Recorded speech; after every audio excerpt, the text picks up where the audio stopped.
Hello, welcome to the Film Pulse Podcast, the official podcast of filmpulse.net. Thank you so much for tuning in. This is episode number 165. My name's Adam Patterson. With me today, we have Kevin Rakestraw. How you doing there, Kevin? Doing pretty good. All right, good. Yeah. How are you doing? I'm doing pretty good myself. I can't complain. Really can't complain. This week on the show, we'll be getting Film Pulse contributor Ernie Trinidad back on to talk about Avengers: Age of Ultron. Oh boy. And we'll also be reviewing Quentin Dupieux's latest Reality, which is available on VOD right now. We'll also be going over some of what we've been watching, and of course, we'll be going over this week's movie predictions, new on video on demand, and DVD and Blu-ray releases. Remember, you can send us your questions at podcast@filmpulse.net, or leave us a comment on the site. We'd love to hear from you. And be sure to check out our Patreon page at patreon.com/filmpulse. And subscribe for as little as $1 per month. You'll be helping out the show. You'll be helping out the site. It'll be great. It'll be great for everyone involved. All involved. One piece of in-house business to take care of before we get started. Our official iPhone and iPad app is available on the App Store. So be sure to check that out.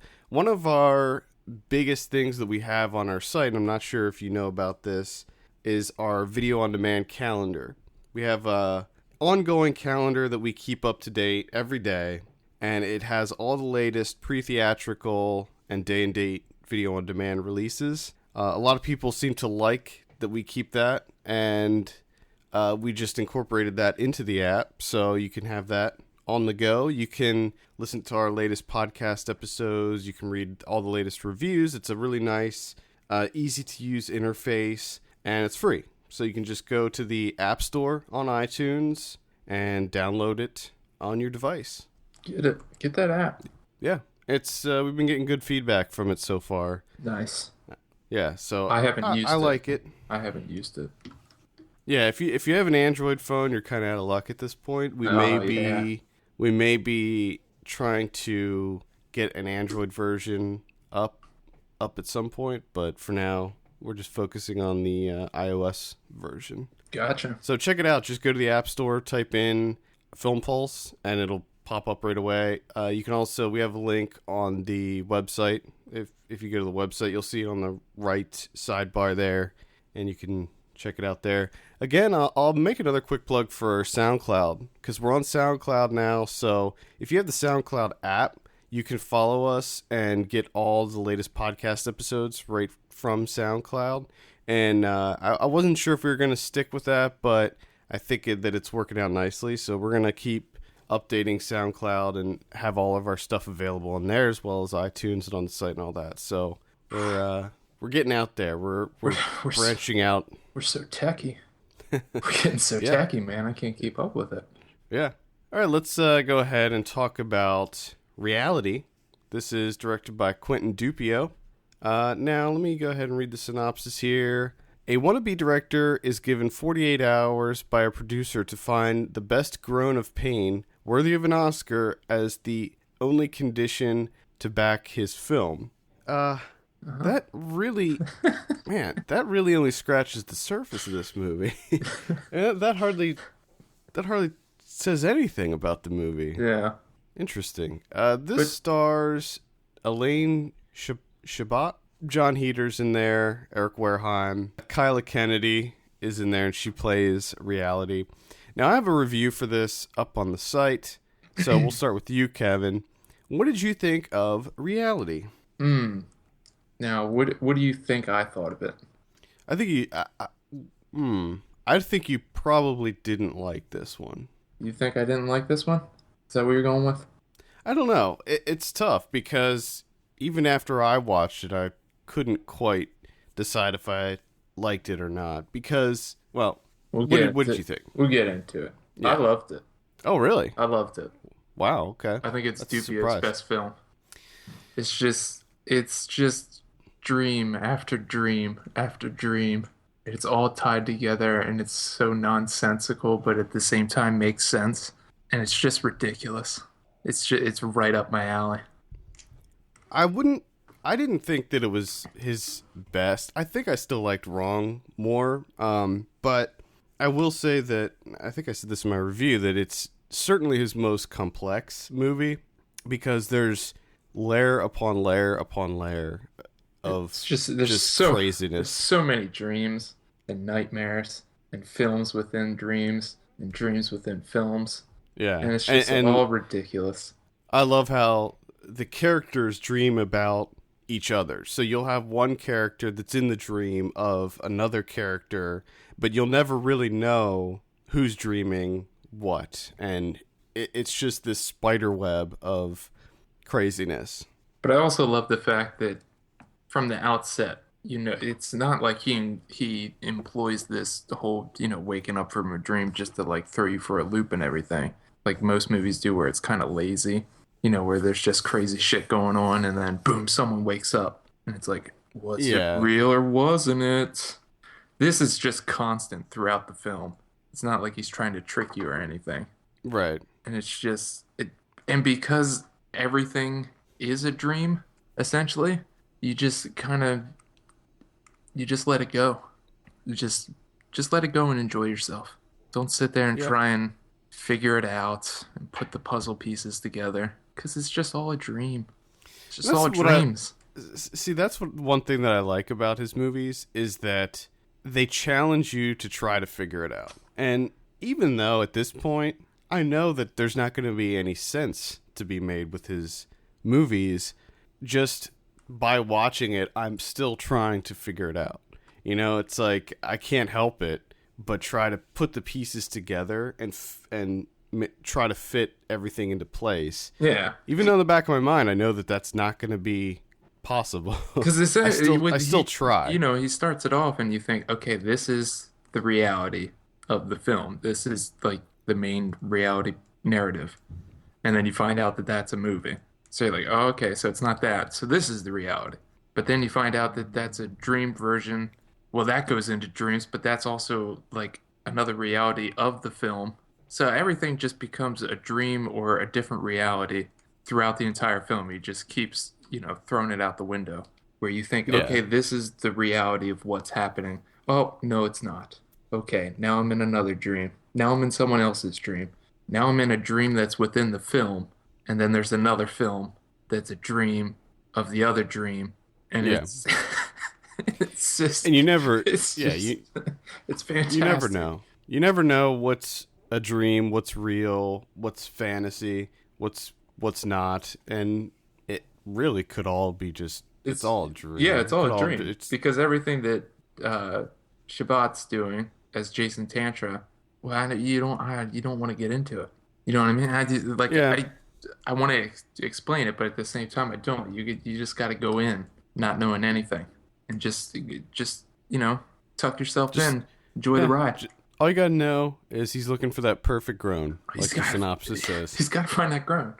And he has perfect groan. He has trouble too. Yeah, it's difficult to find a good groan nowadays. So basically, the film follows 3 or 4 main storylines. There's several smaller plots. It's all kind of tied together. I would say that the Shabbat storyline is the main through line through it all. He's the one that kind of connects everybody together. But then you have like the John Heater character, who is this children's show character who's having an eczema. What the fuck is that show? Why is he dressed like a rat? He's dressed like a rat, and he's doing a cooking segment. He's doing a cooking segment where the only question is, do you believe in God? He has eczema inside of his mind. It's just, it's ridiculous.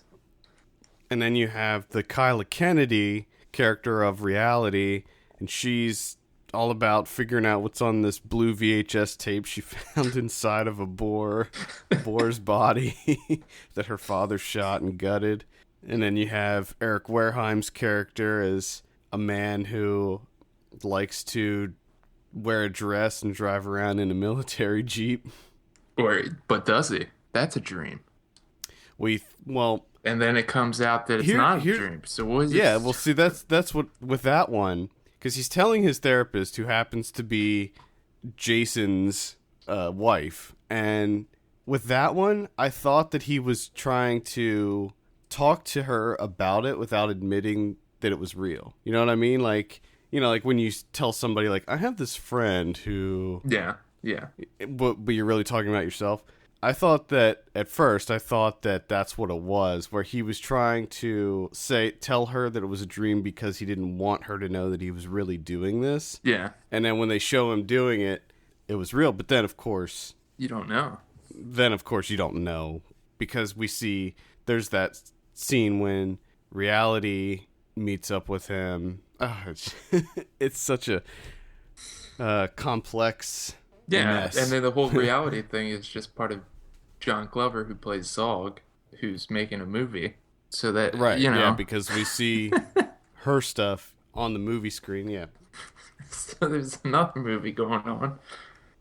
But then the thing that makes it even more complicated is when you see a scene from that movie, and then reality's watching on TV them in real life watching the movie.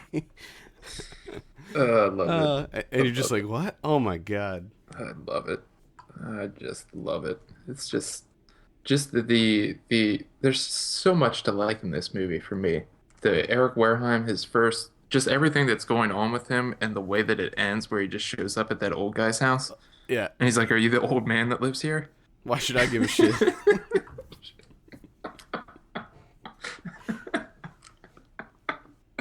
Oh god.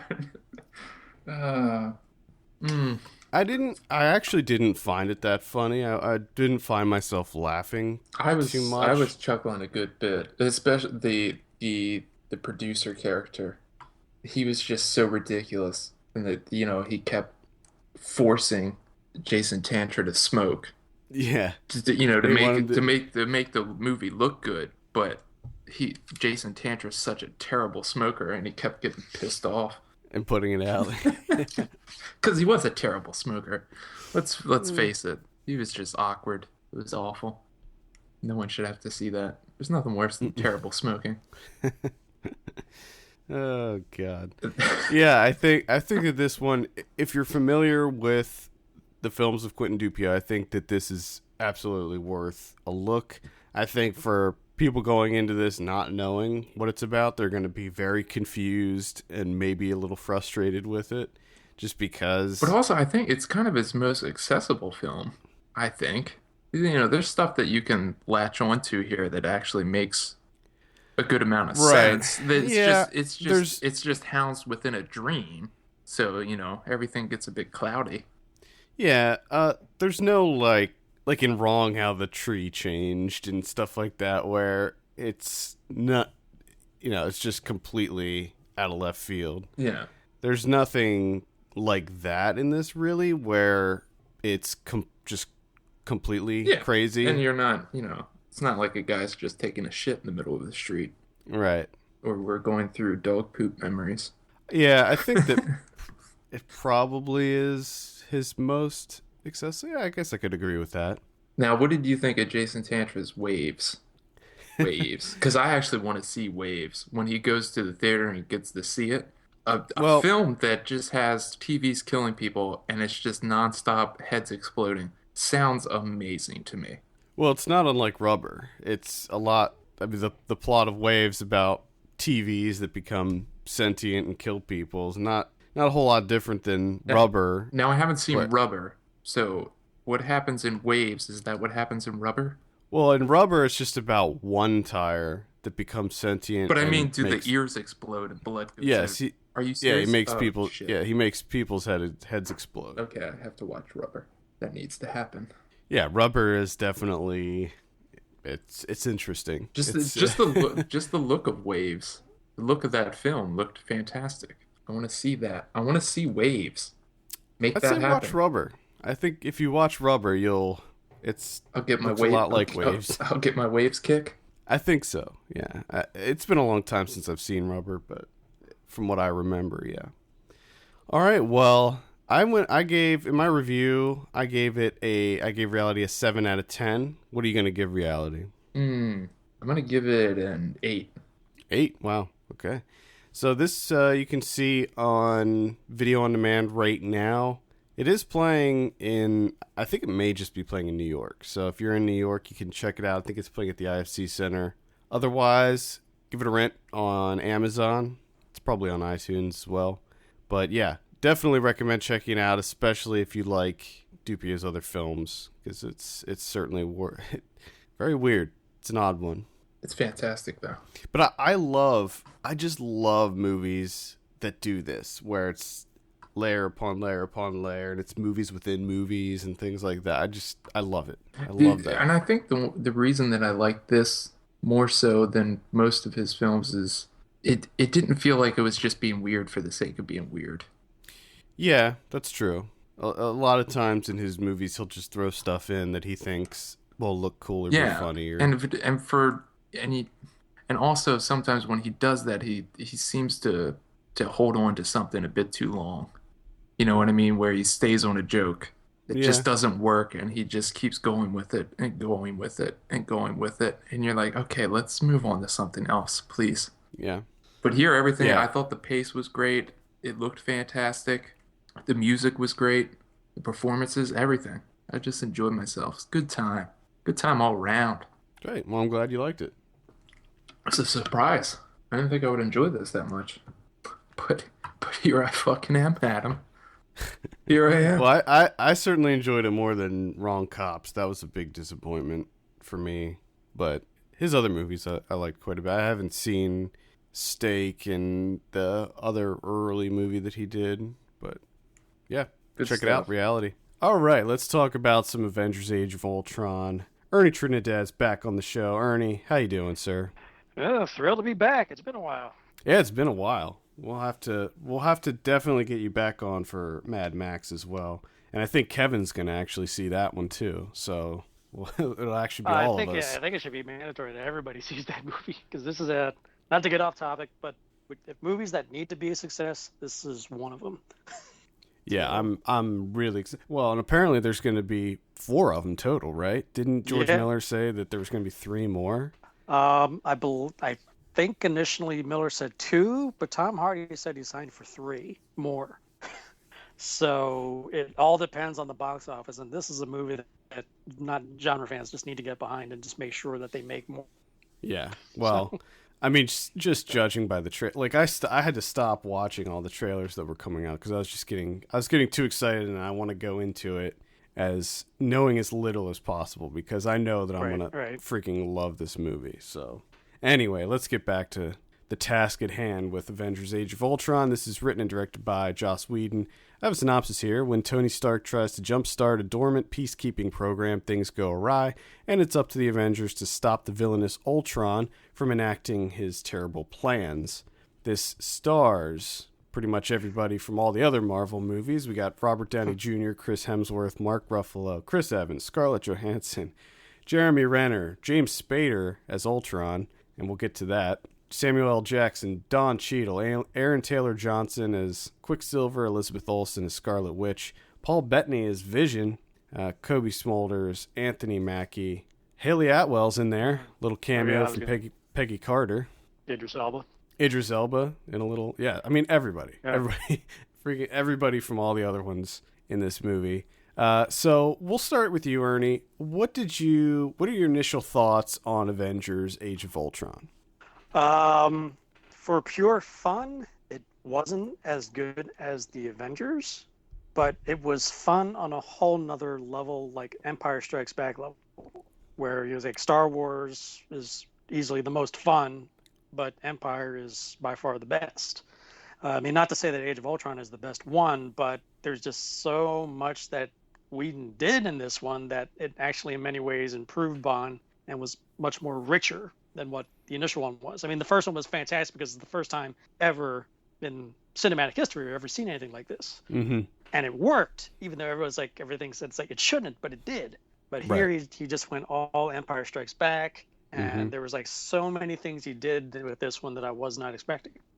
Yeah, it definitely has that kind of middle movie feel to it. Like with the first Avengers, the good thing about it was that they didn't have to spend a lot of time developing characters because they did that in all the individual films. So they didn't have to waste any time on doing that, but they did have to assemble the team. They had to get the team together and then have them learn how to start working together as a team. So that was new. In this movie, it just drops you right in. They're already a team now, and they already know how to work together. They've been working together for a while, and the way that the movie starts, it just drops you into a mission that they're in the middle of. And so, yeah, I can definitely see the comparisons to Empire. I don't know if I don't think I liked this as much as the first Avengers, but I think that it goes back to what you said about the first Avengers being completely new. It was like nothing we've ever seen before. A lot of people going into it had little to no expectations for it, and it surprised everybody. With this one, I went into it already knowing what to expect, and by and large, it was pretty much exactly what I expected.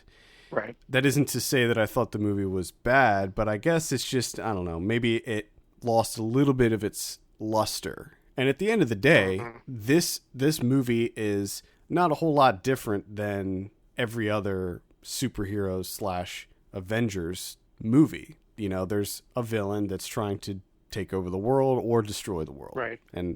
But I was thinking about it, you know, and I thought that the main plot of this movie was a little bit lackluster. You know, this time they're fighting robots instead of aliens. You know, it's just not a whole lot different than the first one, but it's still a pretty formative villain that obviously you need a team of Avengers to fight. So right. Yeah, and that's exactly what I was going to say. Like, what they're kind of limiting them. They're kind of limited in the storylines that they can tackle because you need to have something that is worthy of this team to get together and fight. You know, it has to be something that's threatening the world.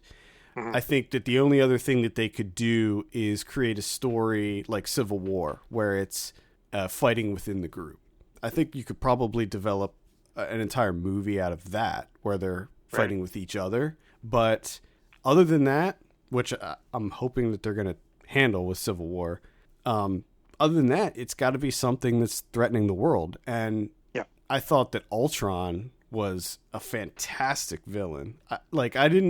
That was one of the surprises. I didn't expect James Spader to have such personality as Ultron. Not just that, but actually be James Spader. Right, exactly. I mean, he doesn't even change his voice, but his delivery and his sarcasm and the way he was written was just like, it's like Ultron's got attitude. Yeah, I thought the character of Ultron was great. I thought that was one of the biggest and best surprises of this film. Right. Because he was badass. He was so evil, and a lot of things he does in the just escalates, and just how he just moves along, and the things he does like accidentally but intentionally, and then he just kind of like plays it off as like, oh, that'll be okay. It's like without saying what exactly went down, but yeah, I questioned his motives. I questioned his motives several times throughout the movie, because at first it seems like he's just trying to kill everybody, but then he's trying to like turn himself into a human, and his priorities seem to change a little bit, and it just seemed like he was a little bit wishy-washy on what he was trying to do. And that I was kind of like, I don't know. That seemed like his progression was that his intention was to first kill the Avengers, and then he started developing, and then he's like, oh no, I'm just gonna kill the world, and then he's like, oh wait, I can actually make myself a body. Like, okay, we'll do that. And like, okay, I'll make myself a body and then rule the world. Okay, that's my plan. Yeah. Regarding going back to the opening scene, there's the movie just drops you right into an action scene, and this movie is like 90% action scenes. This is like all action. That opening scene that's supposed to clearly get you amped up and ready for what's coming, it didn't really work for me. I thought it was way too loaded with CG. It felt animated to me. And there was just too much CG going on in that opening scene. I thought that some parts of it were cool, like the scene when Captain America flipped threw his motorcycle over his head. Yeah. I thought that was cool. But I think my favorite part about that was when Cap and Thor got together. Yeah, with Thor the hammer slams the hammer down the shield for a sonic boom that knocked the entire army out of the way. That was great. That was great. It was like it was delivering it for me. That opening scene just felt like a straight out of a comic book. I mean, it's like that money shot that was in the trailer, or like I guess that one of the first major photos that came out. That's like straight out of a 2-page panel or whatever, Yep. whatever it's Yeah, where called, they're splash page, I guess it's called. Yeah, And, where it's all of them flying through the wall, and you can see all of them. Yeah, that was cool, I guess. I don't know, that opening sequence just felt too cartoony to me, I guess. But I was just it's interesting though, it's a comic book movie, man. I know, I get it.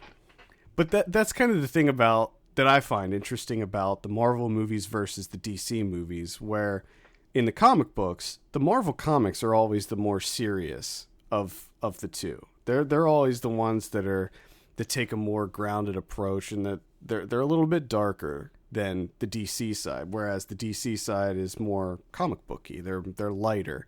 But on the movie side, it's the exact opposite. The Marvel movies are the ones that are light and feel like comic books.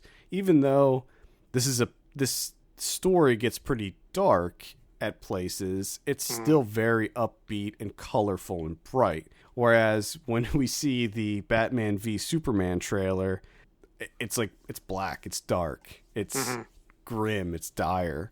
And I don't know if I just don't know if DC should be heading down that road. You know, it feels like a very early 2000s thing to go dark. Yeah, I'm still not convinced that it's the whole path the DC universe is going on is going to work, because I'm like the entire DC universe can't be the Dark Knight trilogy, because then it just won't work. I mean, come on, a guy who lives underwater. Yeah, am I really supposed to buy into that if this is like in the Dark Knight universe?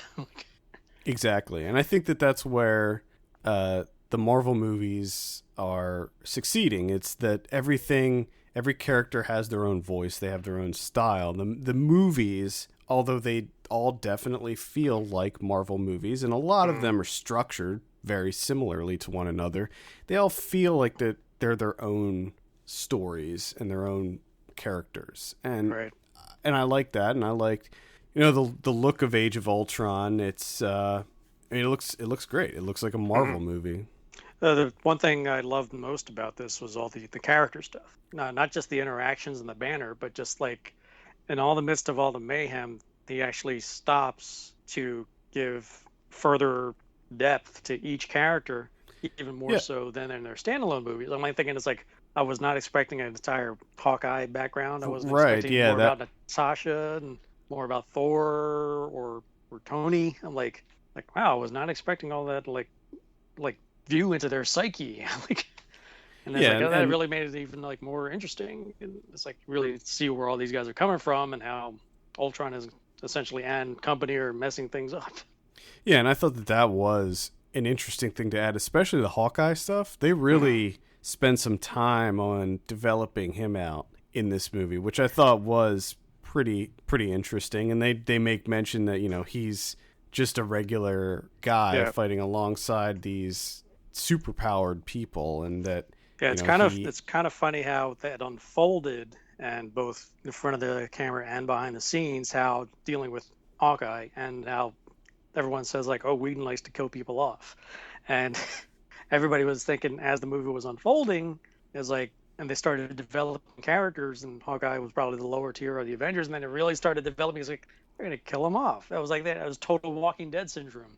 The moment you start developing character and really sympathetic or something, you're dead in that episode or the next episode. And I'm like, oh wow, they're really laying on thick. They're gonna kill off Hawkeye in this one. That's like, but then I also thought back, it's like, no wait, Renner confirmed that he's in Civil War, so that just stole, unless that was a ruse. And then it's like, okay, well that kind of ruined the surprise of whether or not they're gonna kill him off or not. So that was like weighing in my mind. Am I thinking it's like, are they? Will they? Won't they? We'll see the movie to find out. Or wait for the spoiler section. Let's talk about some of the newer characters that they added in here in addition to Ultron. Obviously, we have Aaron Taylor Johnson and Elizabeth Olsen as Quicksilver and Scarlet Witch. What did you think of the addition of those two characters? Well, obviously we're tainted with the Quicksilver of X-Men Days of Futures Past, and we had our introductory to what the character is there. In this iteration, he was an interesting character. probably the least developed of the two new characters. Probably for obvious reasons once you see the film. And I really liked Elizabeth Olsen's Scarlet Witch because I think they developed her more than him. And just basically revelate because she has the ability to plant thoughts and do mind control and actually see visions of other people's thoughts and dreams. And as she does that, she starts piecing together what exactly is going on. And her initial intention is revenge, and then she starts seeing what's going on with the Avengers, what's going on with Ultron, and then her conscience starts developing because like is vengeance the best path to take right now? So I thought that was really interesting that they actually gave her the ability to not like switch on a dime, but actually start. You could see that the wheels are turning. That she's wondering, am I doing the right thing or the wrong thing here? So yeah. Because initially, well, they are bad guys in this movie. Yeah. And they're going against the Avengers, and I think that it's good to have the Avengers fighting other superpowered people and not just hordes of aliens and robots. You know, like them going up against it's great. Other villains. I like that idea. Just two lesser villains were easily able to like tear them apart. So, right. I mean, to take Ultron out of the equation, and it's like, these two are pretty formidable. I think that the main reason that they were included was to set things up for where this is all going. And that's right. One of the big nitpicks I had with this movie is that it all felt like a setup for what's to come. Almost every little piece of plot in this felt like setup. That's true to say for all of phase 2 films. Obviously, the next one is leading to this one. This is the lead up to this one, and then so now they get to set up phase 3.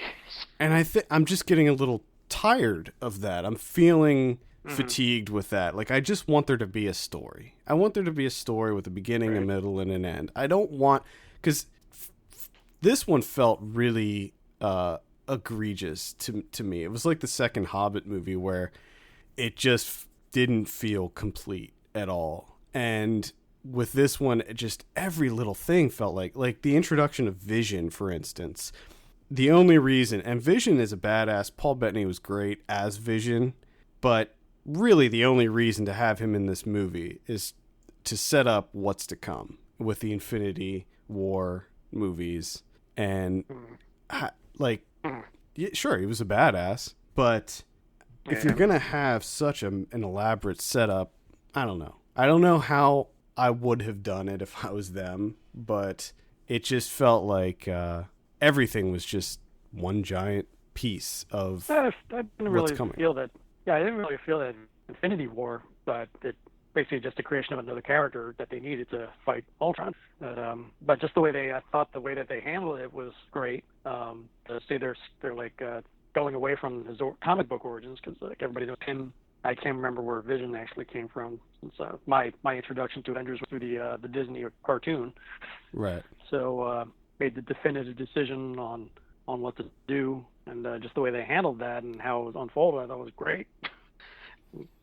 Yeah, I liked what they did with that too, and how they introduced him and all that stuff. And I wanted more of Vision. I thought he was a complete badass in this.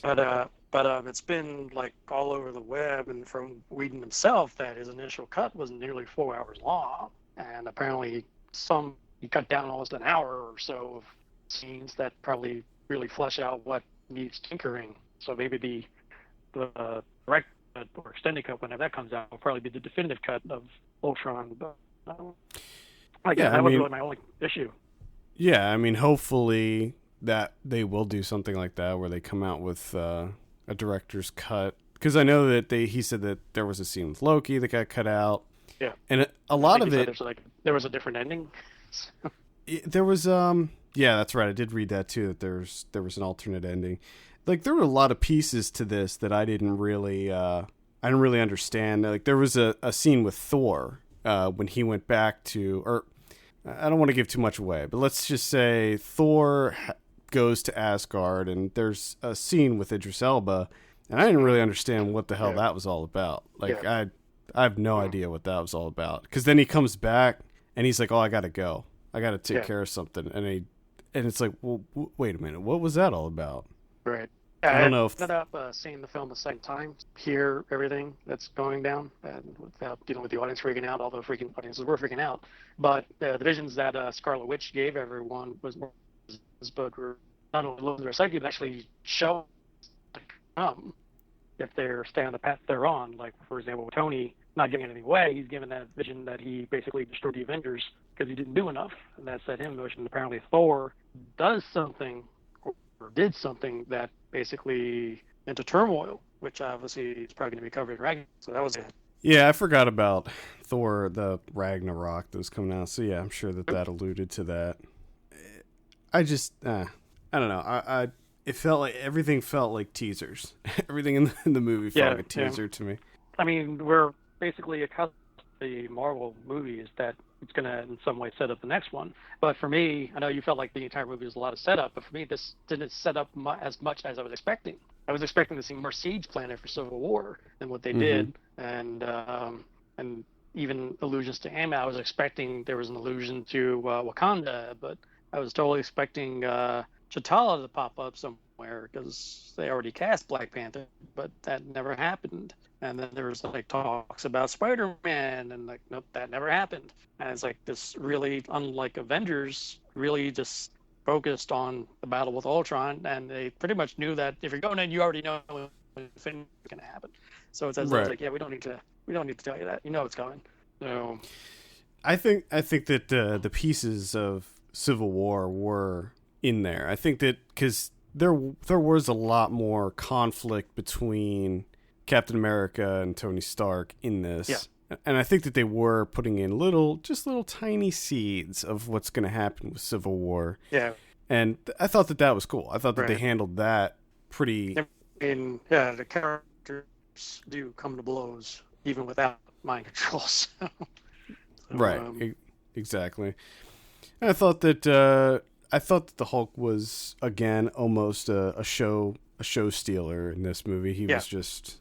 But here's the thing, like, I was thinking about it, because the Hulk, maybe he does more in this than in the first Avengers, but he doesn't do a lot. I mean, he's got more screen time, but he comes and he goes, and I think that that's just the right amount of time. You don't want to spend too much time with the Hulk, because then I feel like it kind of dilutes what he does. And I thought that he had just the right amount of screen time, especially the fight with Iron Man. I thought that fight was, loved it.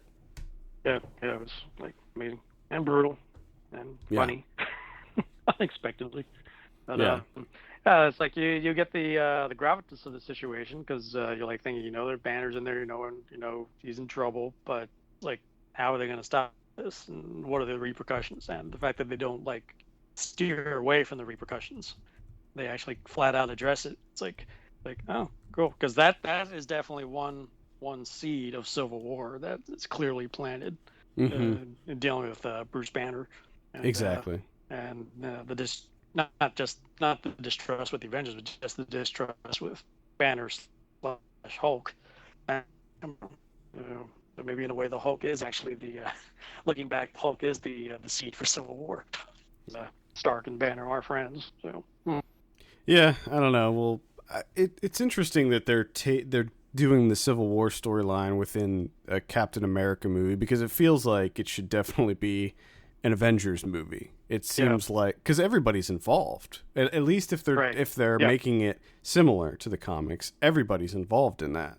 I would think structurally it seems like Dawn of Justice, where it's not officially a Superman sequel, but it's its own separate entity, even though they are calling this one Captain America 3, but it feels like it's more than just a Captain America story. So, yeah, exactly.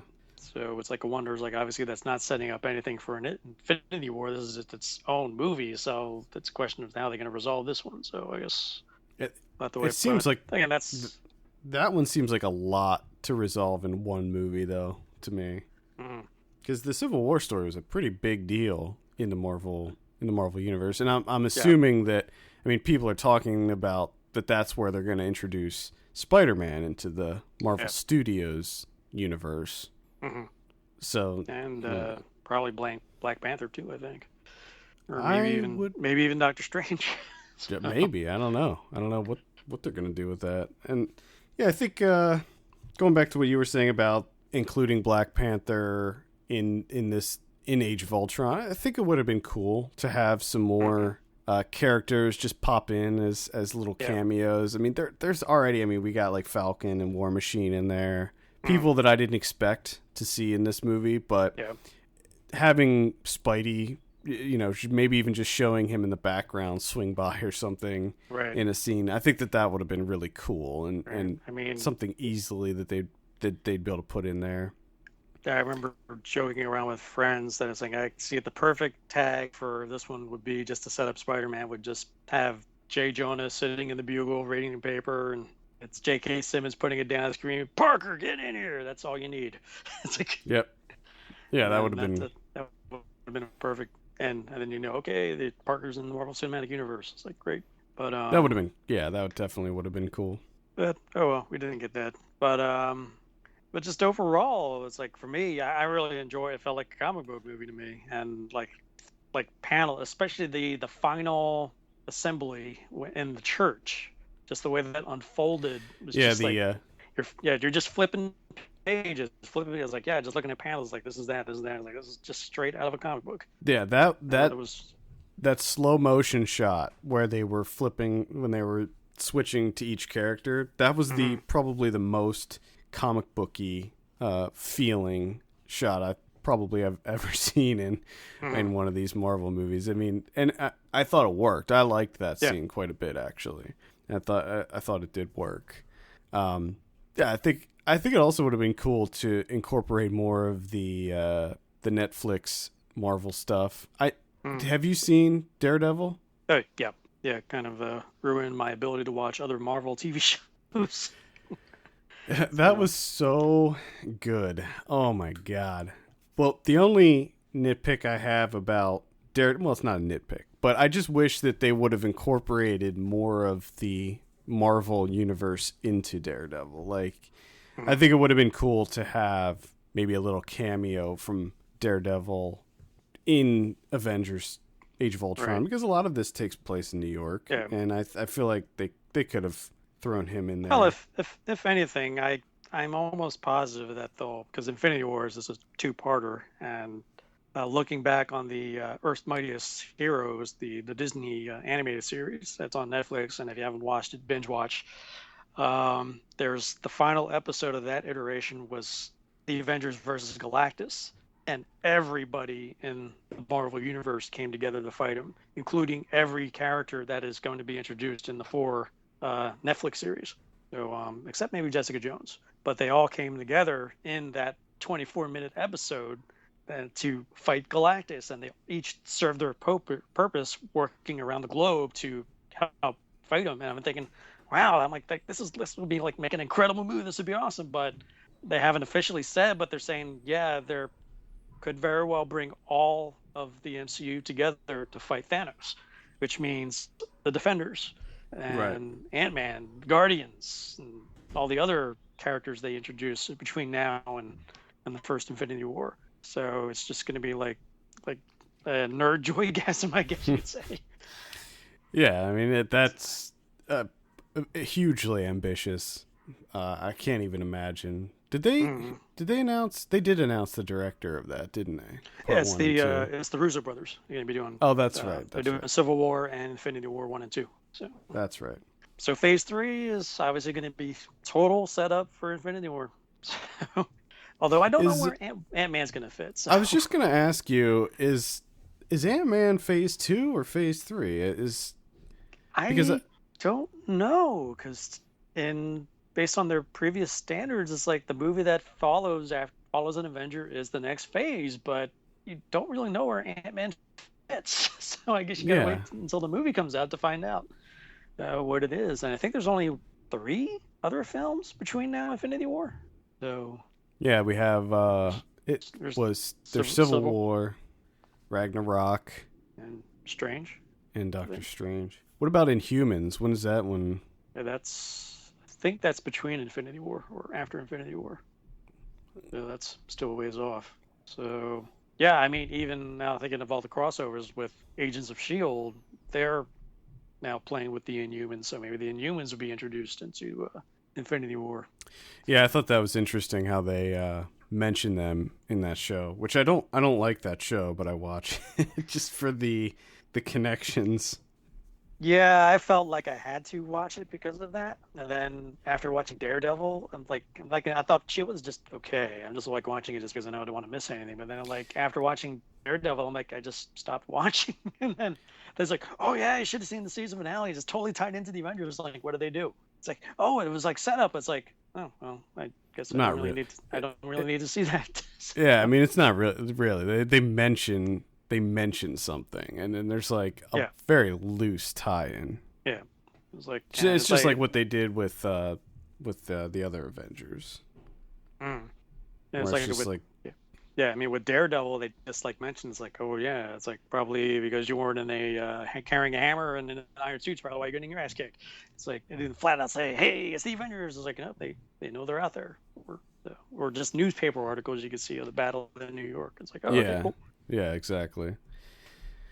Yeah, that was I liked those little threads that they put into Daredevil. I thought that was So, cool. But I think the challenge was because there are so many characters in Age of Ultron. I mean, it did just enough of a balance to service every character arc, but it seemed like they were really doing everything they can to give everybody their moment. And I think it's like, you probably need that in there.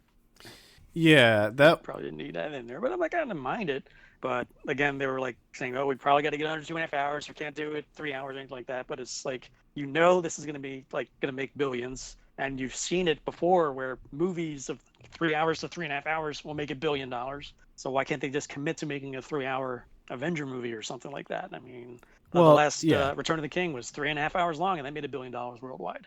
So at this point, the character roster is probably only going to grow. It's only going to get big. It's just like the X-Men movies, where they're just going to get the roster's going to get bigger and bigger because you got to add new characters every movie. Yeah, and I think that it is going to become difficult to give each character their due within the time constraints of a 2.5 hour movie. And I thought that they did a decent job in this one. I can't really think of anybody that got kind of pushed to the back. I thought that they did an okay job with it. I probably could have done with a little less of the Hawkeye stuff. Actually, I love Hawkeye stuff because I like Hawkeye, and it's like they didn't do it with the first one. Now they just totally flat out was like, "Hey, here's Hawkeye." Yeah, which obviously was set up for the misdirection. Yeah, I was surprised that they spent a little time with War Machine and a very little time with Falcon. That was a surprise, especially the fact that we got to see them fight. I thought that they were going to have like that one scene at the beginning where it was like a party and they just pop in as cameos, but I guess I don't know, that might be a spoiler to say that they fight, but whatever. Yeah. Not giving away the ending, so. Well, they're in there, so. Yeah. This is a big battle, so they're going to need help. Yeah. All right. Well, any final thoughts on Age of Ultron? For me, it delivered everything I hoped for. It was my third most anticipated movie of the year, and for me, it delivered. I mean, it wasn't as good as the first, but it's pretty high. It's not as good as Winter Soldier, and probably not many of them are going to be. But I thought it's definitely one of the better Marvel movies. I had a good time with it. I thought it was fun. There were some issues with the plot. Like I said before, there were things about it that I felt may have been a little bit too relying a little too heavily on this is coming up. Like, just stay tuned, because we've got big things coming. And I was just a little bit tired of that. But overall, I would say, go see it. Of course, go see it. It's a fun time. I mean, there were plenty of scenes that had me, reverting back to my 12-year-old self which is all I could ask for in a movie like this. So let's go ahead and give it a score out of 10. What are you going to give Age of Ultron out of 10? I went 9 out of 10. 9 out of 10. Wow. Yeah, I think I gave the original 9.5, or maybe even a 10. I can't remember. I think it was 9. I gave the original. Yeah, I gave the original 9.5. So I loved it. This one, I'll go ahead and give it a 7.5 out of 10.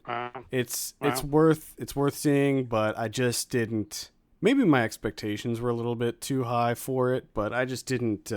Wasn't floored by it like some of the other. That almost sounds like how I felt about Man of Steel. Man of Steel, yeah, I think I gave that like a 6 out of 10, and where the other ones I get like 8s, 9s, and 10s out of 10. Man of Steel, I think I gave that a 6 too, or maybe even like a 4. Yeah. No, I think it was a 6. I was just totally underwhelmed by that one. But yeah, I ate Age of Ultron up. Well, that's good. I drank the Kool-Aid, and I'm a diabetic, so whatever.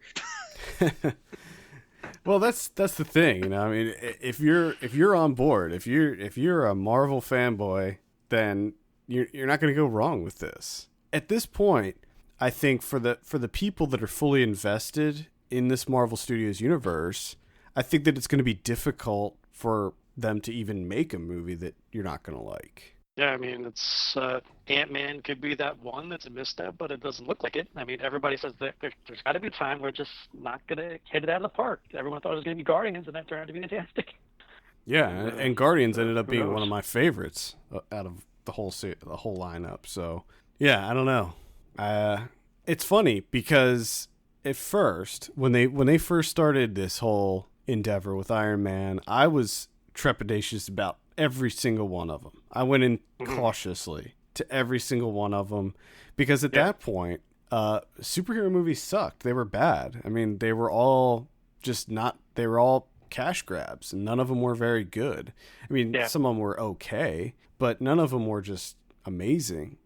And it took a long time. Like it took me a long time to just flat out just be on board and just get excited about anything Marvel Studios put out. That's pretty much, and like that's kind of how I'm feeling about all the Warner Brothers DC stuff now, where I'm concerned about anything Batman v Superman, very concerned about that one.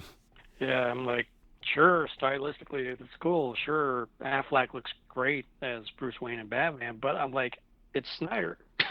Yep. So I thought Watchmen was one of the best comic book movies I've ever seen, and that was fantastic, but he just hasn't. Man of Steel was no Watchmen. Sucker Punch was one of the worst movies I've ever seen. I'm like, yeah, he has yet to deliver the goods. And I'm like, it looks like more style than substance to me. It's so. Oh yeah, and the fact that I think they're getting a little bit ahead of themselves with that movie, just because I'm pretty sure they're going to be including almost everybody from the Justice League in it, you know, and without any kind of backstory with those characters. They're just going to throw. And they're going right into Justice League after Dawn of Justice, aren't they? Yeah. There's no individual films between Dawn of Justice and Justice League, right? I don't think so. Yeah, that's why I'm like, you got to sell people these characters. You're not even going to establish them in their standalone. It's like if I'm who's never read a single comic book and I go to Justice League, it's like, who's this water guy? Who's this woman with the golden lasso? Like, I don't know who these people are. Why should I care? I'm like, oh, there's a Justice League too? I don't know who any of these are. I don't care. Then they eat their own movie and their own adventure. I'm like, wait, why didn't they do that the first time? Yeah, I don't have know. No idea. I'm a little worried about it. Of course, I'll go see it, but I don't know. I think I'm actually more excited to see how the Suicide Squad turns out than I am Batman v Superman. I'm still not 100% sold on that yet. Oh no, I'm not either. No, I'm not 100% sold on anything. I'm not convinced as him as the Joker. I'm like, and then Will Smith. I'm like, all right, I guess. I can't picture Will Smith as a villain. Yeah, I don't know how they're going to do it, but I'm curious because I am a fan of Suicide Squad. It's one of the few comic books I still read, and I'll be interested to see how David Ayer, who is really hit or miss for me. Another thing where they're just jumping. And because they're jumping right into a casual villains that haven't even been established in any other movies, I'm like, That's true. aren't these guys like supposed to fight Batman? I'm like, what are they already doing in prison? Or when does this take place? Yeah. So like, are these same people going to play those villains when they go up against them in standalones if they ever do that? Like, I don't know what they're doing.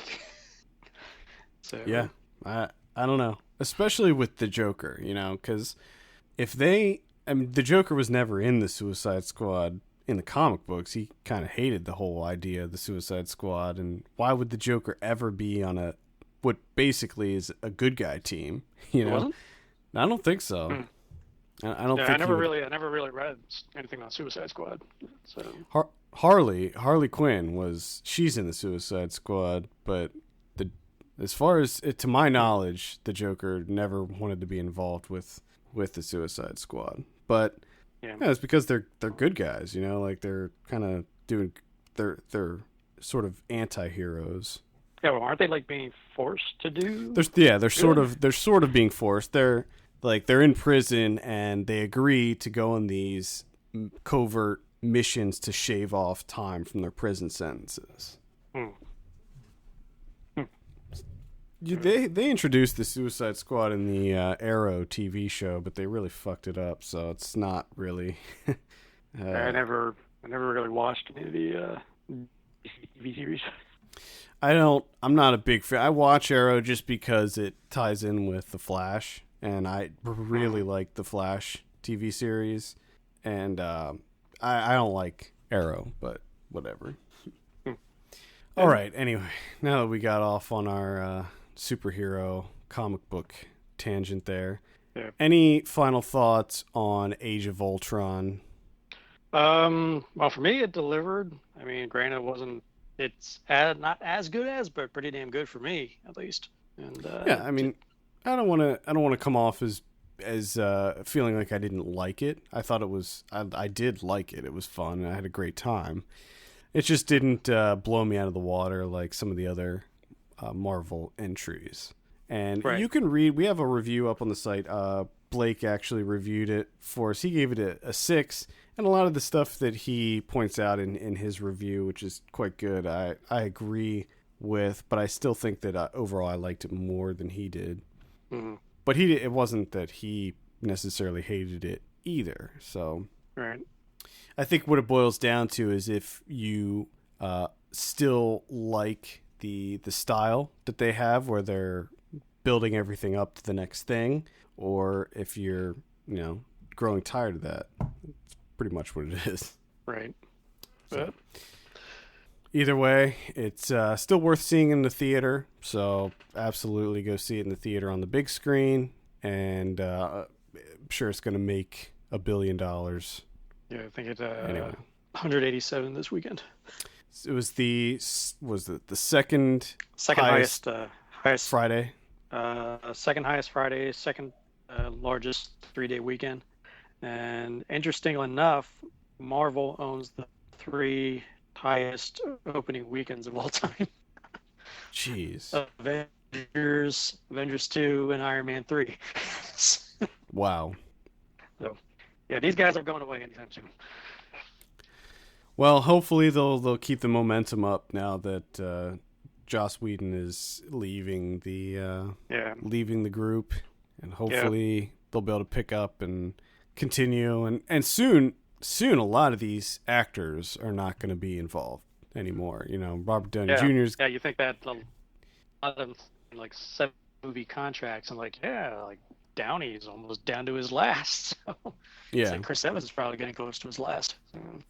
But I think even fans of the comics know that these characters move on, so I'm sure that's what most people are anticipating. I think obviously you can't have Tony Stark, Robert Downey playing him at 80. So yeah, and I think that one thing that they should do, and it seems like maybe they're trying to do, is slowly introduce new characters to replace other characters. You can't just do it all at once. You can't just have another Avengers and have a completely new team. And you also can't start over like completely, with all new characters. in their own individual movies and then do another brand new Avengers. You can't do it like that either. Kevin Feige, however you pronounce his last name, teased that by the end of Infinity War, you'll be looking at a new Avenger. So, well, as long as the question is, who will it be? Well, Who knows? Well, and I think that's one of the main reasons that they introduced Quicksilver and Scarlet Witch in this one, is that in the comic books, when the new Avengers team got assembled, it was the two of them were part of that. So I think that's partially why they chose those characters to bring in. But I'm hoping that it's not the people that we already know, as far as the side characters or the smaller B team, because that's just you need some heavy hitters in there. Now you got Black Panther and Doctor Strange coming in before Infinity War, so I think those should be significant. Yeah, those are characters. They're significant, and especially if they get Spider-Man, that'll be really great. Oh yeah, and that guy too. If they can get Spider-Man away.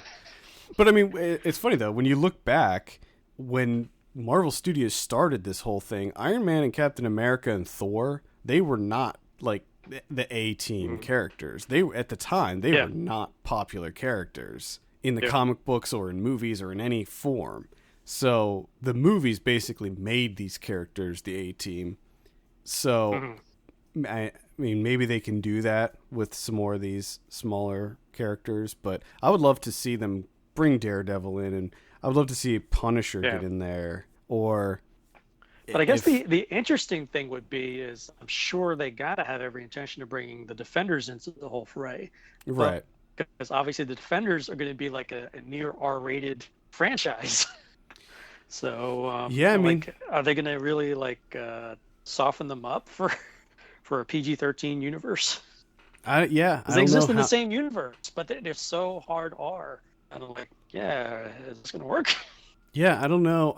I guess we'll have to see how the other Iron Fist and Luke Cage and how those series play out, if they're going to be as dark as Daredevil, because I mean, they always said before Daredevil came out that it's going to be like a darker vision of the Marvel, universe, but it was pretty surprising how dark they went with that show. Yeah. I mean, and it opens the flood doors for other characters. Like they could finally. I thought Blade was fantastic, but now they can really do Blade right, and then Blade 1. And then Punisher can be redone on Netflix easily, and that should be a really good series. So. Well, yeah, I mean, if they're doing Daredevil and Punisher, they've always kind of played in the same world. So I would love to see Punisher get involved, because he was always one of my favorites. And the Punisher Max series that Marvel put out, where that was very adult. I loved that series. So I think that'd be really cool. I remember reading one where I remember him fighting Wolverine, and he literally was like, I don't have time for this. And then he runs Wolverine over with a steamroller. And half of Wolverine is underneath the steamroller. He's like, get the fuck back here. And then Punisher's just walking away. Don't worry, he'll heal back. Yep. I would love to see cool. that. I think it'd be great to see Punisher in this world. It'd be really cool. I think I thought they teased something. It was in one of the Marvel one-shots or whatever that they have on the Blu-ray. I can't remember which one it was. It was one that involved the Mandarin. Have you seen that? I can't remember which Blu-ray it was on. But they did a Marvel one-shot that... Iron Man 3 one. Yeah, maybe that was it. I think Iron Man 3. Well, no, because it wasn't that, because Actually, Mandarin... I haven't even seen that one-shot yet. But there was I was thinking... Well, whatever Blu-ray that was on. The Marvel one-shot that's it. Yeah, that's it. It alluded to the Punisher. There was a little tease about the Punisher in that, if I remember correctly. So I don't know. Maybe he'll be in there somewhere. I can't remember if it was one of the TV series or one of the movies where they mentioned Castle. Something about it's like, oh, you want to send you after Castle or something, or want me to send you to Castle? Or someone's like, oh, Punisher. Oh. Yeah, I mean, they own the rights to him now, so they could put him in there. Mm-hmm. Yeah, and Blade too. Yeah. Yep, and Blade. So that'd be awesome. All right, well, I think that wraps it up for this. Thank you so much, Ernie, for taking some time to talk with us. Sure. Excelsior. All right, let's talk about some of what we've been watching. I don't remember who we haven't done this. It was a long time ago. It was a long time ago. It's been forever. So we'll just start with you, Kevin. What do you got? What are some movies you'd like to highlight that you saw recently? Okay, I finally saw A Girl Walks Home Alone at night. Oh yeah. Finally got to see that bad boy because it's up on Netflix Instant. Oh yeah, I saw that. What a fucking joyous day that was when that popped up. So excited. Been waiting forever to see this bad boy. And I gotta say, pretty successful debut. Number one. Mm-hmm. It's a bit light. There's not much going on here, but it looks fantastic. It has a great atmosphere to it. Mm-hmm. And I loved the character of the girl. Mm-hmm. And it starts off so damn strong. That first, the first interaction between the girl and the drug dealer / pimp at his house, where he's just going line after line, and then he starts, pumping iron, because that's just what you do, I guess. I guess that's what cocaine makes you do, make you work out. Sure. Is that a side effect of cocaine? I don't know, but he's just insatiable urge to pump iron. Apparently, I don't know. And also get terrible haircuts and terrible facial hair. But, and she's just standing there, just whatever, while this guy's doing his thing. And then just everything that happens after that is just like, holy shit. I got so jazzed up because she just destroys this guy in the most perfect way possible. And I was immediately sold. I'm completely in, 100%. But then it just kind of, shuffled about from there. Yeah, like when the love story comes then the love story kicks in, and just, it felt very meandering. And I thought we had something special there. But again, it's a successful debut in my mind, because I'm very excited to see what's to come in the future. Mm-hmm. It was just a bit too thin for me. I liked it. I enjoyed it too. I didn't think it was anything amazing or special. It was exciting in the sense that, okay, what am I going to see down the road? Because you can easily tell that she has something. Yeah. That we're going to get something great. It just wasn't A Girl Walks Home Alone at night. It just wasn't that, but we're getting something. Well, I thought that movie was gorgeous, and I loved the... Oh, yeah. I love the soundtrack on it as well. And I just love the fact that they just throw things in because it looks great. Like the girl when she's like strafing the wall on the skateboard. Mm-hmm. Like there's no reason for that to be there, but it looks fantastic. Yeah. Yeah. I liked that one a lot, actually. Let's see. What did I see? Tales of the Grim Sleeper. Okay. Now this is a documentary that premiered on HBO this week. So I guess if you have HBO Go or HBO Now, the new streaming service, it's probably on there. I don't have HBO Now, so I'm not sure how that works. If it's the same as HBO Go, where it like pops up right when it airs. Man, great poster on this movie. I just noticed the poster. I have not. Looks awesome. I don't think I've seen the poster. It's like a handprint. Looks like a orangish brown handprint.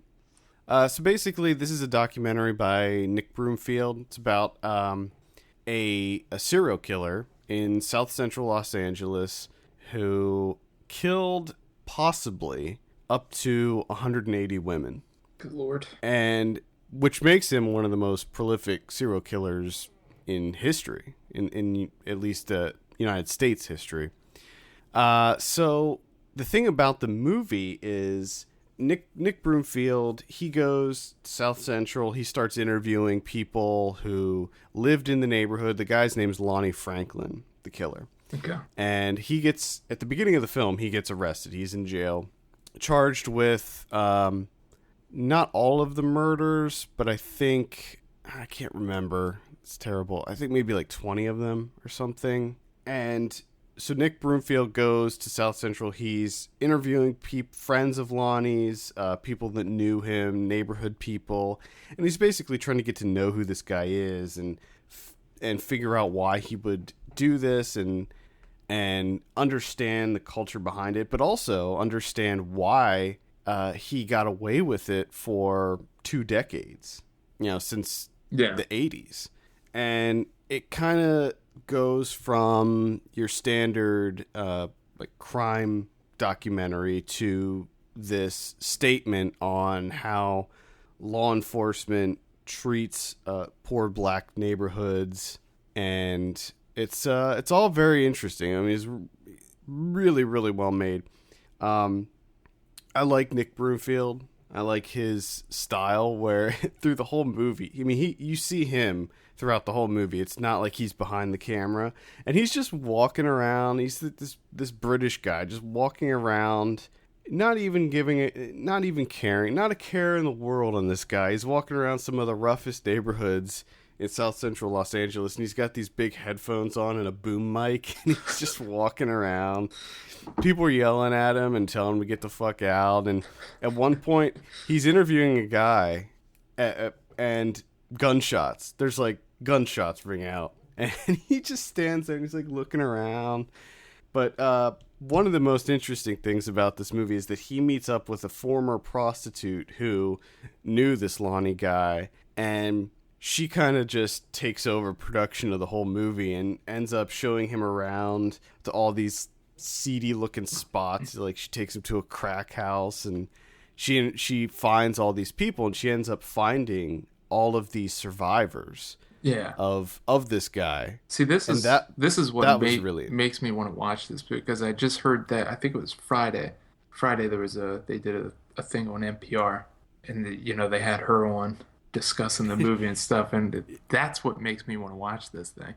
Yeah, she's a character. She is really interesting. She's funny.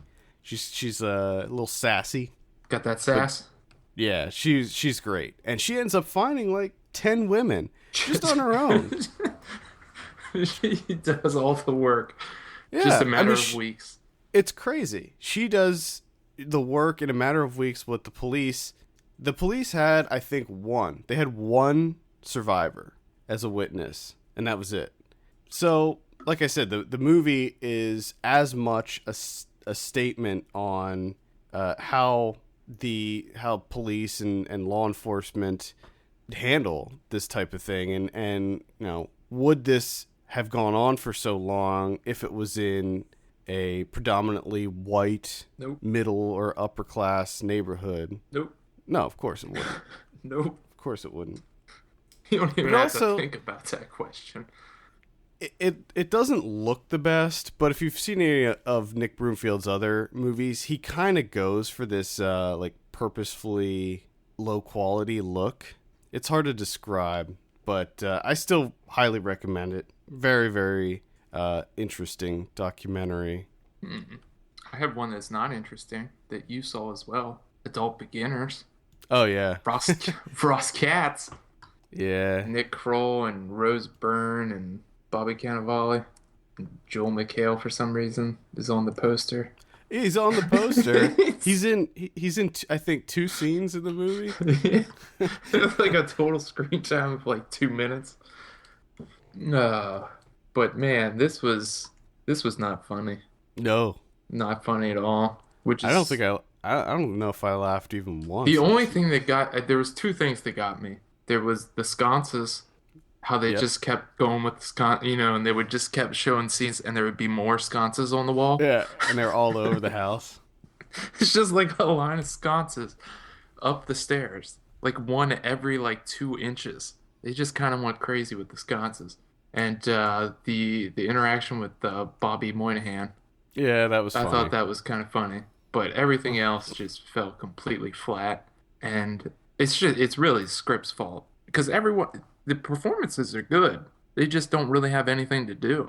Yeah. Because I don't know what this movie's going for. I don't know if it's trying to be a comedy or if it's trying to be this touching story about family.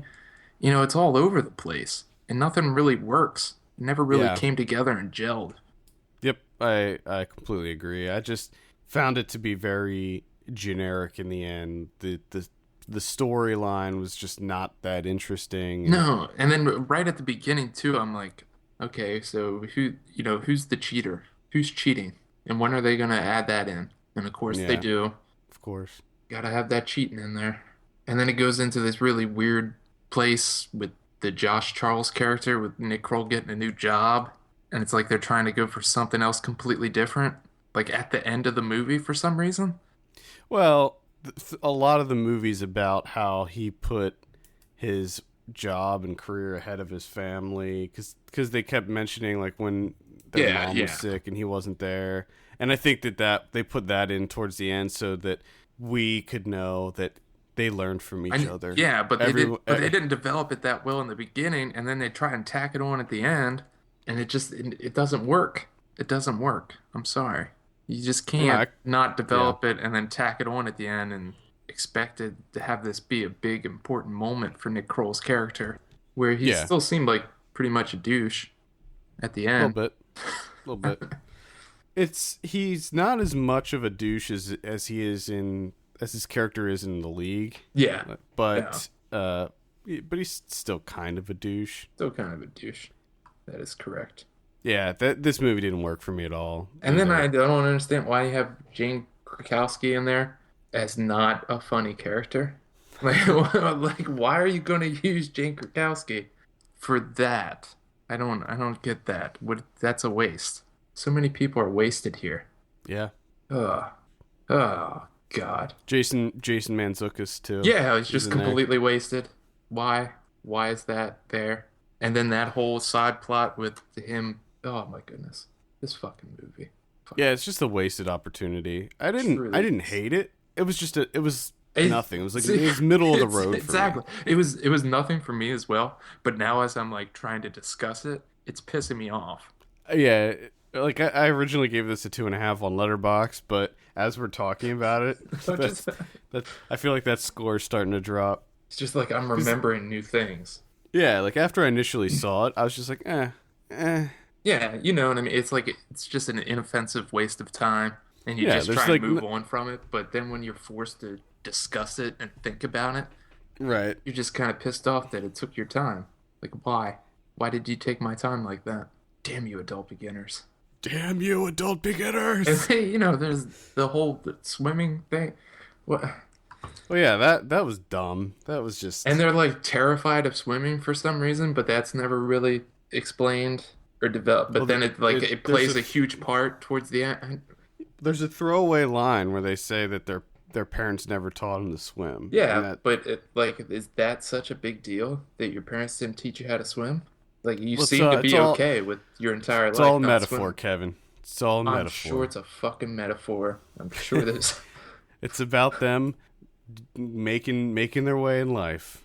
Swimming on their own. I thought this shit was about sconces. That's what I thought. Oh, God. Skip that. Yeah. Skip that. That's my roundabout way of saying skip adult beginners. If you do want to see it, I think it's on VOD right now. But you don't. You don't want to see it. I saw Cobain Montage of Heck. You and your fucking docs, man. Yeah. This is actually another HBO. Like non-stop docking. Non-stop doc. Well, I got to tell you, I'm a little sick of them, honestly. You say that every time, too. A little sick of them. This is another HBO documentary that will be airing on Monday. It's playing in limited release right now. I thought that this was an incredible documentary. I'm not a big Nirvana fan. I'm not a big Kurt Cobain fan. I was never one of those guys. Every school, every class has their one kid that wears the Nirvana t-shirt every single day. Oh, yeah? Yeah. Who was ours? Or a Korn t-shirt. I'm not going to name names. We had various kids in our class that would wear Nirvana shirts a lot. All about them. Or Korn. Or Korn shirts. Yeah. More than likely Korn shirts. Korn. Oh, Korn shirts. So this documentary is the only authorized documentary about Kurt Cobain. It's directed by Brett Morgan, and man, the way that this was such a surprise. I think that that's the big key word for this movie is surprising, because you see this is coming out and you just think, oh, it's going to be a rock doc. It's going to be another biopic about Kurt Cobain. Like we need that. But when you see it, you're just like, holy shit. What they did with this was so different than what you would expect. First of all, the interviews that he does are kept to a minimum. They're only in there to kind of support everything else in the documentary. Gotcha. So very, very few interviews. Just he does just enough to support everything else in it without making it feel like a talking head documentary, because this is certainly not a talking head documentary. Yeah. The movie is just full of Super 8 footage, journal entries of Kurt Cobain, audio journals that he did, concert footage, all this stuff, pictures, tons of pictures, and basically they had access to this huge archive of content that the family had that they never released to the public or anything. So you just have all of this stuff, and the way that they present it is so good. A lot of it's animated, but it's like sort of looks like cell shaded style animation. Yeah. Sort of like Waltz with Bashir's that style. Yeah. And it's so fucking good. Like, this animation is, I wish the whole movie was like that, because it's really good. I'm gonna have to check this one out. Just, yeah, fantastically done. What they do with his notebooks, because he kept journals and notebooks and things, they animate those too, and those look really cool too, how they did that. Kind of just brings everything to life. Really, really interesting documentary. I mean, at the end of the day, maybe I feel like I know Kurt Cobain a little bit better. He just seems like a dick to me, which I thought was interesting, because when I first heard that it was an authorized documentary, I was like, oh, they're going to probably sugarcoat a lot of stuff and make him out to be this, just amazing saint. Yeah, the old and they didn't. Yes, exactly, and they didn't really do that. They kept everything very, at least to me, it seemed very honest and intimate about everything. But he was just not a pleasant person. He just didn't seem like a nice guy. He seemed like a douchebag. He seemed very selfish. And one interesting thing. I don't know why. I just love the idea. After you watching Kurt Cobain, you're just like, this guy's a dick. A douchebag. Hey, well, if you see it, you'll realize that he does seem like a dick. That is, you just sold me on it because of that. I just want to watch it now to see if he is an asshole / douchebag. I think you'll find that he is. We'll see. Dave Grohl's not in this, which I thought was really God. weird. I see that as a good thing. It's just odd. It is kind of odd. He's not in there at all, and they don't even. I mean, there's pictures of him and there's footage of him, obviously, but they don't mention him. They don't interview him. He's just. I'm sure he not in it at all. I'm sure he didn't agree because he's too busy food fighting. Well, the other guy's in it, Chris Novoselic or whatever his name is. Isn't he in? Didn't he go with the Foo Fighters? No. Oh, really? Yeah, he started his own band. I forget what his was called. Oh, I thought that he went over to the Foo Fighters also. No, he didn't want anything to do with that. Who the hell wants to be in the Foo Fighters?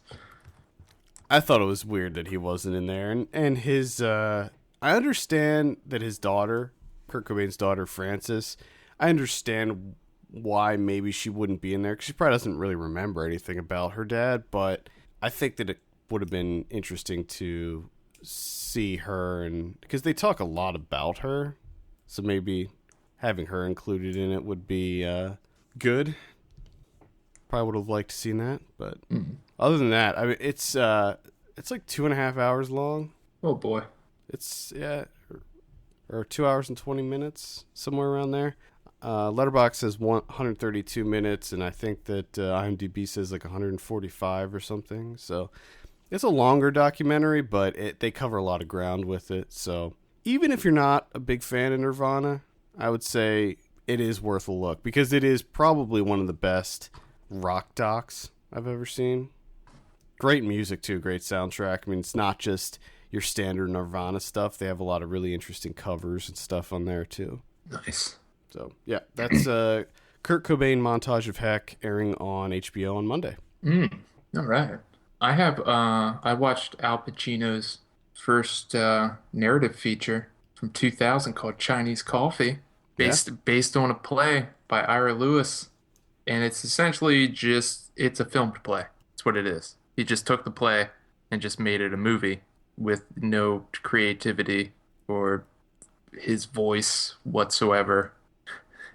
He didn't inject anything into it. It's just a film play, which is, it's okay in one sense because I don't get the chance to see plays. So fantastic. I get to see it. That's great. It's essentially just him playing opposite side of Jerry Orbach, who I'm a big fan of.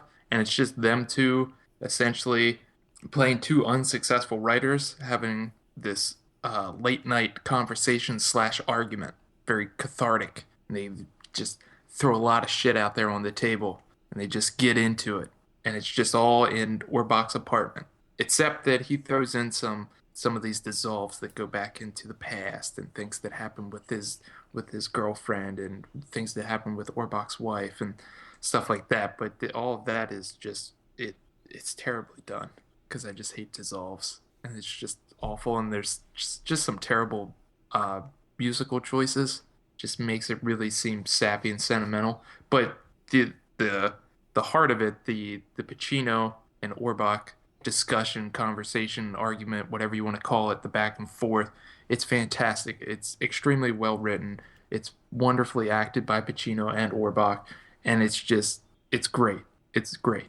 But at the same time, it being essentially a film play, it's really no reason for this to be a film.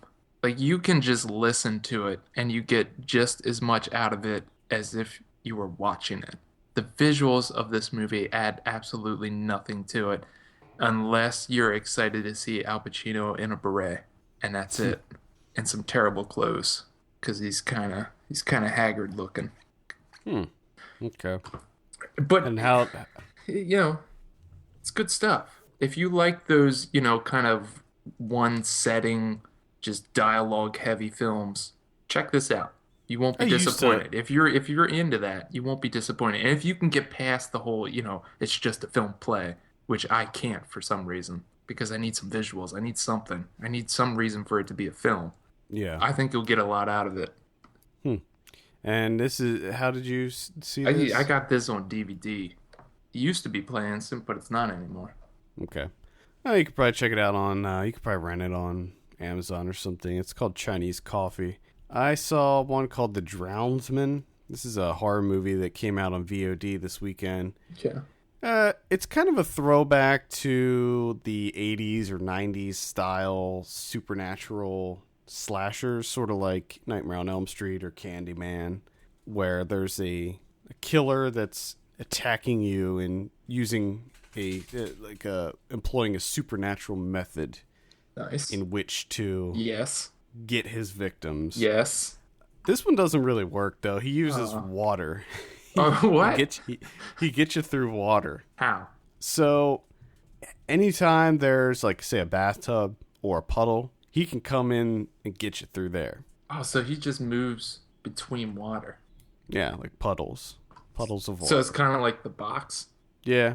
You remember when they injected the water thing into the box? God, that fucking movie. Sorry, back to this water thing. I forgot that movie existed, but anyway. So it's just not. It wasn't for me. I thought it was pretty stupid. It's kind of interesting to have a hook like that, where the killer gets you through water. You got to avoid water, but it just breaks its own rules a lot. And, like, first of all, the human body's made up of 60% water. I was just going to say, does he just come in through your body and you explode? So, if he wants to kill you, why wouldn't he just come in through your body? So they don't take advantage of that? No, they don't. Oh, I think they kidding me. Yeah. Second, he, I guess, has the ability to make water appear wherever he wants. Well, There's a scene. Like cheating. You're right. There's a scene where the girls that he's going after, and of course it's a group of girls that he's going after. They're in an elevator, and he makes water pour in through the ceiling of the elevator. What? And it's like, okay, well, if you can just make water appear wherever you're at, why don't you just do that all the time? You know, just make water appear wherever you're at and go after them constantly until you get them. The main character, who there's a big twist on who she is, which is kind of dumb. She has a fear of water because there's a scene that happens at the beginning of the movie. She has kind of a near-death experience involving water, and she has a vision of this killer. And from that point, she's deathly afraid of water. So much so that she can't even drink a glass of water. She has to have an IV installed to hydrate her. What? Yeah. If you're... and the thing is, if she's that afraid of water, she looks very clean throughout this movie. So, yeah. Wouldn't you just be completely dirty all the time? Yeah, how would you be cleaning yourself? You can't be taking showers. You're so afraid of water that you can't even drink it. Like, she's afraid of rain. Anytime it rains, she's like paralyzed in fear. But she's okay with putting said water into a bag and then hooking it up to a tube that goes directly into her arm, I'm guessing. Maybe. And hydrating that way. Maybe she was okay with it because it was like maybe some sort of saline solution or something. And she knew it wasn't pure water or something. It's still got some water in there. Yeah, absolutely. Unbelievable. Yeah, this was a miss for me. This one did not work on really any level. Again, it was an interesting hook, but they just didn't do anything really that cool with it. I mean, most of the time it involved people in bathtubs, and I mean, there was a cool scene where there was a sink running and it pulled somebody in through a sink, and it was kind of a cool effect. But yeah, the acting was piss poor too, and the script was pretty bad. So if you want to see The Drownsman, it is available on VOD right now. That's a terrible name for it. I know, The Drownsman. The Drownsman. And it seemed like, of course, there was a big twist at the end that lets you know this isn't over. And it just seemed like the director was trying to set this up for a franchise. Yeah, which is exactly what we need. Chad Archibald. Get that money. Franchising it. Oh boy, I watched a horror movie too. Oh yeah? I watched Alice, Sweet Alice from 1976. Oh. As per your challenge. Oh yeah, what'd you think of this Well, one? I think I'm like 8 deep in your challenge, and what, you're 1 deep? Fucking dick. Look, I'm gonna get there. No, I have. You're not. One of the reasons that I signed up for Hulu Plus was so that I could watch all these movies that you're challenging me. So I'm gonna get there. All right. I'm so busy, but don't worry. The challenge will be complete by the end of the year. Okay, I have a feeling you're just gonna wait, and then like the last week, you're just gonna watch all of them. That could happen. Not gonna say that's not out of the realm of possibility. Alice, Sweet Alice. Okay, this one, I gotta say, is as much as I don't like remakes, I would like to see this be remade because there's a lot of interesting things going on here. But some of them are they're just not developed enough. They just kind of touch on things like, like, okay, we'll just bring it up and hopefully that's enough to be interesting or what have you. Mm-hmm. But man, it's got its moments. It's got a great killer. It's creepy as shit. That killer's creepy. There's a lot of creepy stuff. The doll. Why the fuck did they make dolls like that? Why did kids have? They made that a doll for a kid that's got 2 faces. Why? Why is that a thing? People give their kids that? I saw this movie not too long ago, and I thought that it was like genuinely frightening. Just the mask. Yeah, I thought the mask was really creepy. Creepy. The raincoats are creepy. The doll that she has is creepy. I mean, it's got 2 fucking faces on it. Yeah. Why are you giving that to kids? That's terrible. Terrible parenting. And then you have Alfonso.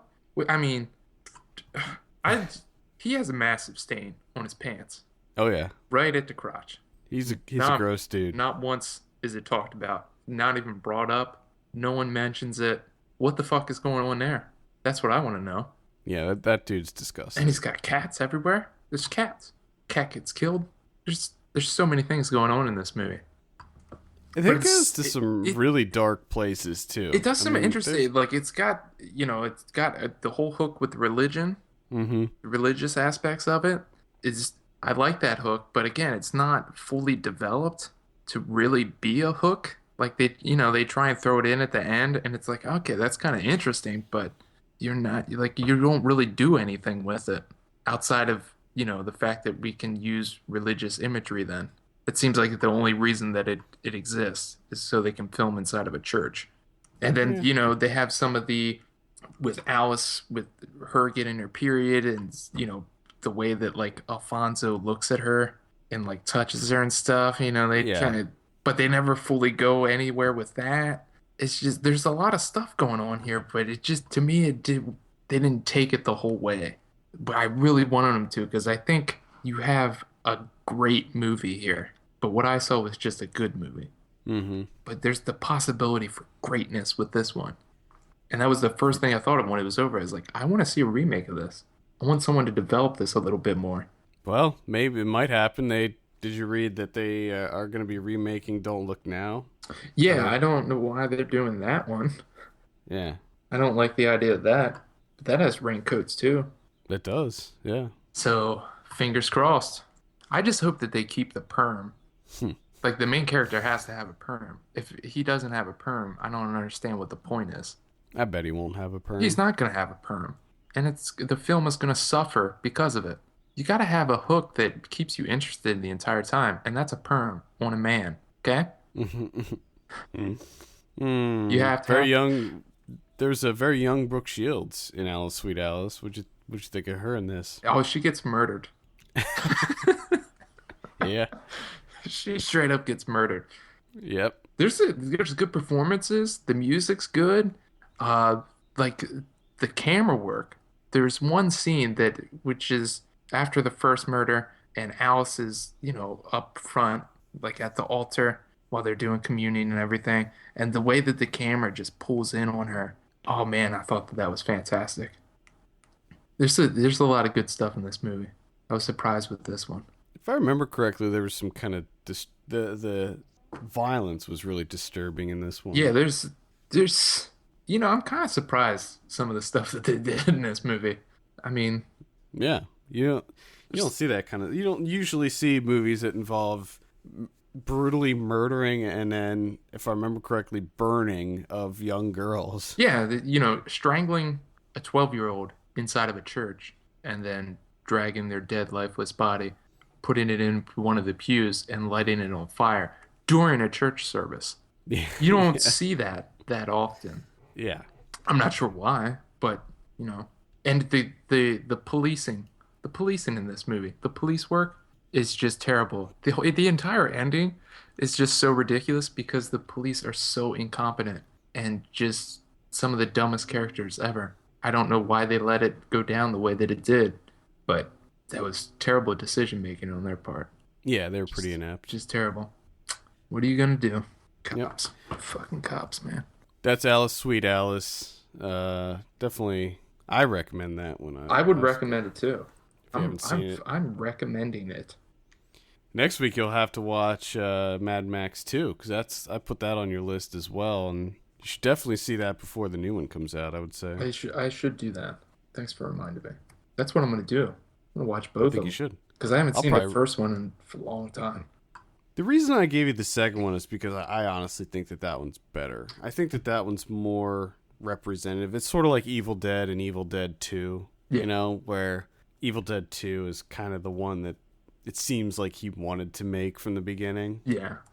I mean, the first Mad Max is good. It's just, I think that the second one is the best of the series. Second one's where it's at. Yeah.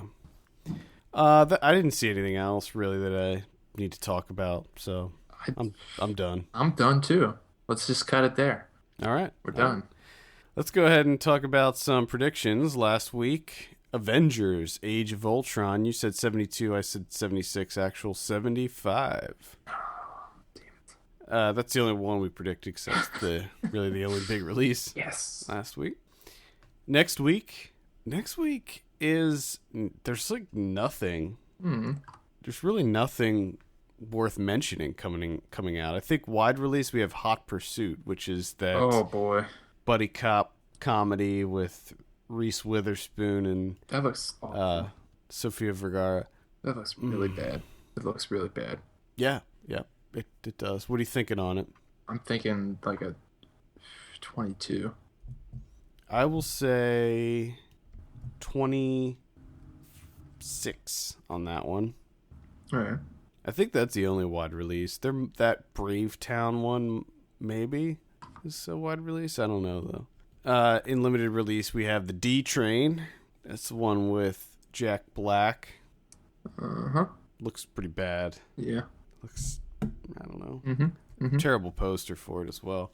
Let's see. Noble. We have the 100-year-old man who climbed out a window and disappeared. Why do you gotta name? Why? Why do you have to make a title that long? Because I think it's the same. I think there's a book based on a book or something, but yeah, still, come on, too long. I have a mild interest in seeing that one though. It looks like a fun little romp. he's gonna get stuff off of his bucket list. It seems that way. And probably learn And things. I bet he dies at the end too. More than likely. I mean, he's 100. Yeah, and apparently he's like blowing stuff up with dynamite. And What? being crazy. Old people. It's funny. We have Saint Laurent. We have Five Flights Up. We have Infinity, Brave Town, Maggie, and Playing It Cool. Great. I'm interested. That is a solid lineup. I'm interested in one movie out of all those. Which one are you interested in? Saint Laurent. Okay. That's it. I'm not really that interested in that one. Next week on VOD we have I Am Big Bird. That's the Carol Spinney one. I did see that. That's worth checking out. I know. I thought that came out like 2 years ago. I saw it at a festival last year. I don't even remember what festival that was at, but we have Five Flights Up, Brave Town, Maggie, Infinity, Prego Land, Okay. The 7-5, and Spike Island. Ooh, Spike Island. Spike Island. I'm not sure what that one's all about. Hopefully, it's an island made out of spikes. Let's see. There's a story about a wannabe rock band in Manchester who hatch a plan to hand deliver their demo tape to their idols, the Stone Roses. Well, that's a fucking missed opportunity. It should be an island made out of spikes. That sounds awful. Next week on DVD and Blu-ray, we have Amir and Sam. I'd say a light recommend on that. Probably not to buy it. I'd say just maybe get it on VOD if it's available. Black Sea. I do recommend that. I liked Black Sea. Okay. Black or White. That's the Kevin Costner. Yeah. Lost River. That was a quick turnaround on that one. I feel like that just came out a couple weeks ago. Yeah. Winter Sleep. Heard great things about that. So Great. Finally. And another one that's finally coming out, 50 Shades of Grey. Bet you're excited about that. Oh, yes. No. No. Aren't they doing like a whatchamacallit too? Isn't there a sequel already for that or something? Yeah.